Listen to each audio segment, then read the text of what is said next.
ക്ലാസ്സൊന്നും ഇല്ലാഞ്ഞുകൊണ്ട് ഇങ്ങനെ യൂട്യൂബിൽ ഇങ്ങനെ സ്ക്രോൾ ചെയ്തിട്ട് പോയിക്കൊണ്ടിരിക്കുമ്പോഴാണ് ഗുലാം ജാമുനിൻ്റെ വീഡിയോ എൻ്റെ കണ്ണിൽപ്പെട്ടത്. എന്നാൽ പിന്നെ ഗുലാം ജാമുൻ കഴിക്കാമെന്ന് പറഞ്ഞാൽ ഞങ്ങളാണെങ്കിൽ ഗുലാം ജാമുൻ കഴിക്കുന്ന സ്ഥലത്തേക്ക് പോയി. എപ്പോഴും കഴിക്കുന്ന അവിടെ നിന്നാണ്. അപ്പോൾ അതുകൊണ്ട് അവിടെ പോയപ്പോഴേക്കും ഇന്ന് ഗുലാം ജാമുൻ അവിടെ ഇല്ലായിരുന്നു.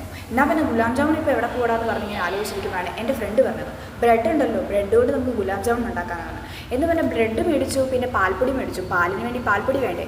എന്നാൽ പിന്നെ ഇതെല്ലാം കൂടി എടുത്ത് ഞങ്ങൾ ഗുലാം ജാമുൻ ഉണ്ടാക്കാനായിട്ട് ചെയ്തു. ഇന്നത്തെ വീഡിയോ എന്ന് പറഞ്ഞാൽ ഗുലാം ജാമുൻ ഉണ്ടാക്കുന്നതാണ്. എണ്ണയൊക്കെ ഒഴിച്ചപ്പോഴേക്കും എണ്ണ തീർന്നു പോയി. പിന്നെ എൻ്റെ ഫ്രണ്ടിൽ നിന്ന് എണ്ണ മേടിച്ചിട്ടാണ് ഞങ്ങൾ എണ്ണയിലിട്ട് വറുത്തത്.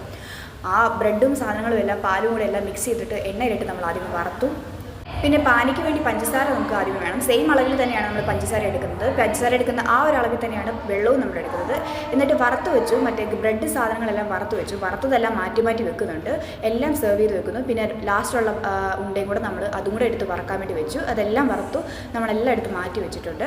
ഇനി നമ്മൾ പഞ്ചസാര പാനി ഉണ്ടാക്കാൻ വേണ്ടിയാണ്. സെയിം അളവിൽ തന്നെ വെള്ളവും പഞ്ചസാരയും ഇട്ടതിന് ശേഷം നമ്മളത് പാനിയാക്കണം. നന്നായിട്ട് തിളച്ച് വരുന്നതിൻ്റെ കൂട്ടത്തിൽ ഇത് ശരിക്കും പറഞ്ഞാൽ നേരത്തെ ഇടേണ്ട കാര്യമില്ലായിരുന്നു. എനിക്ക് പെട്ടെന്ന് വേവിക്കാമല്ലോ എന്ന് ഓർത്തുകൊണ്ട് ഞാൻ നേരത്തെ ഇട്ടത്. എല്ലാവർക്കും കൊടുത്തു. എല്ലാവർക്കും ഭയങ്കരമായിട്ട് ഇഷ്ടപ്പെട്ടു.